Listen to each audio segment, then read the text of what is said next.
पहिला वेस्टलाई चाहिँ हामीले सेग्रिगेसन गर्छौँ, छुट्याउँछौँ।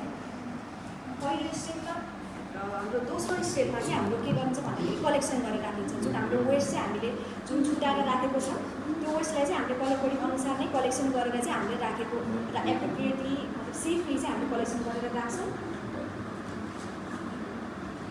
त्यसपछि अर्को भनेको चाहिँ हामीले कलेक्सन गरेर राखेको वेस्टलाई चाहिँ हामीले स्टोर गरेर राख्छौँ।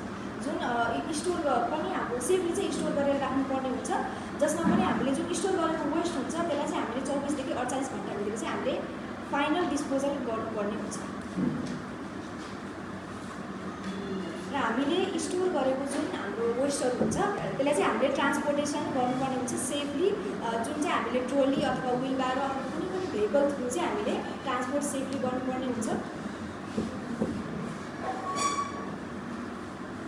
ट्रान्सपोर्टेसन गरिसकेको वेस्टलाई चाहिँ हामीले फाइनल डिस्पोजल गर्नुभन्दा पहिला हामीले त्यसलाई ट्रिट गर्छौँ, सेफ बनाउँछौँ।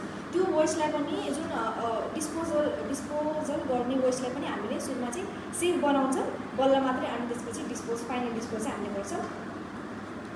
र अन्तिम स्टेप रहेको छ हाम्रो फाइनल डिस्पोजल, जसमा हामीले चाहिँ डिफ्रेन्ट मेथड थ्रु चाहिँ हामीले डिस्पोज गर्छौँ। जस्तै अब ल्यान्डफिल भयो, जसमा पनि हामीले अब जुन ल्यान्ड एरियामा हुन्छ त्यसमा चाहिँ जुन ट्रिटेड वेस्ट छ हामीले ट्रिट गरेको वेस्टलाई चाहिँ हामीले लेयरमा राखेर त्यसलाई कभर गरेर चाहिँ त्यसरी चाहिँ हामीले डिस्पोजल गर्छौँ। भनेपछि अर्को तरिका भनेको डिप ब्युरियल भनेर भन्छ मेथड, जसमा चाहिँ हामीले जुन खाल्डो खनेर चाहिँ त्यसमा चाहिँ वेस्टहरू ट्रिटेड वेस्टहरू चाहिँ हालेर त्यसरी चाहिँ हामीले फाइनल डिस्पोजलहरू गर्छौँ।